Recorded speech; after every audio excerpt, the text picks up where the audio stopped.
Okay, so at this point, everybody should be at this page where we have gone to OSLIS, we've gone to secondary students, cite my sources, and we're going to use MLA, not APA. So we're going to click on MLA Modern Language Association, and you'll get a screen that looks like this. Do you recognize it?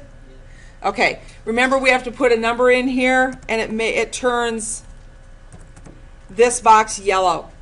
So what you have to focus in on is you're going to scroll down here to the internet. You have to make a decision. Was I using a website? Was I using an encyclopedia article like Wikipedia? Was I using a magazine article? Was I using an online posting or a blog? Hopefully you're not using any blogs for your research, but some of you may have. You'll know it's a blog because in the URL it'll say blog. Most of you are probably using websites and encyclopedia articles, so we're going to click on website. The nice thing about this information is that it tells you exactly what you have to find. Now what I'm going to do is I'm going to go to Wikipedia. You know what? We're going to go to Kids Go Global. That's the website that we use to get started. Okay. And we explored the issues right here, and let's do food. All right, so since I did not take any information from this website, unless I took information from here, then I would need to cite this website as a reference. So I'm going to use this website as a reference. So the first thing that they're asking me to do is find an author's last name. Well, my guess is there was no single author anywhere on this website, so I'm just going to leave this blank. You have to search for authors. Generally, they're at the beginning or the end of the article. The title of the work. Okay, so what's the title of my work? Food. Looks like food. Food issues. So we're going to title this, we're going to go back here and type in food issues. Overall title of the website, Kids Go Global. It's right here. Website publisher or sponsor, you're going to have to start digging. It's not always nice and convenient. This says Explore, Act, Inspire. I don't know who's publishing this website. Usually you can go down to the bottom. Right here is my publisher. I found it fairly quickly. Sometimes it's hidden. By the way, Wikipedia does not publish their website. It's called Wikimedia. And it's down at the very bottom of the page, and it's very tiny print. You have to go look for it. This is the Rosa Foundation. So the Rosa, R-O-Z-S-A Foundation, publishes my website. How do I know when it first got started? Down here, you see this where it says copyright? I just highlighted it in green down here. The year that this website was published originally was 2013.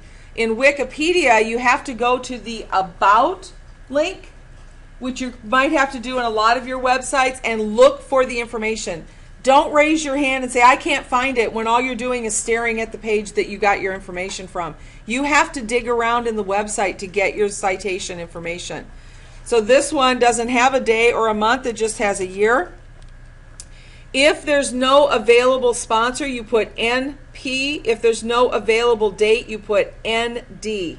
Don't cop out to that. I might be checking your sources. Okay, the day that I accessed the website. Okay, so last week I was looking at the website. It was the 2nd of May. Notice that we're using European formatting on dates. And the URL. So my URL that I'm reading from right now is here. I'm going to simply copy and paste my URL into the link. Once I have found all the information I can locate, I go to create my citation below. Here is my citation. I'm going to copy by right-clicking. I'm going to go to my essay that I have written. Down at the bottom of my essay, I'm going to have what's called a works cited list. I'm going to label it as works cited. I'm going to paste my link into my works cited page, just like this. Now, the only other thing you really need to know about creating a works cited list is that there are two things. Number one, we use reverse indentation. When you're writing, you tab in the first line of a paragraph. When you're doing a works cited list, you tab in the second line. So I'm going to put my cursor at the end of my line, hit return, hit tab. Then I'm going to hit my cursor twice because I am going to leave a space between citations. So I'm just going to paste this citation in again.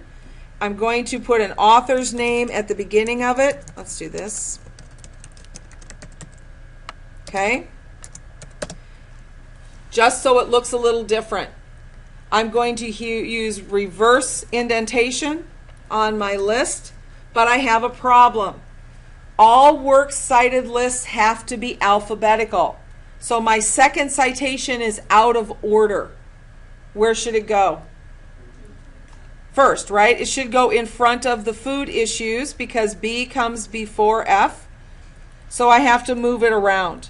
So you don't have to worry about it while you are creating your citations, but when you create your works cited list on your paper, they have to be alphabetical.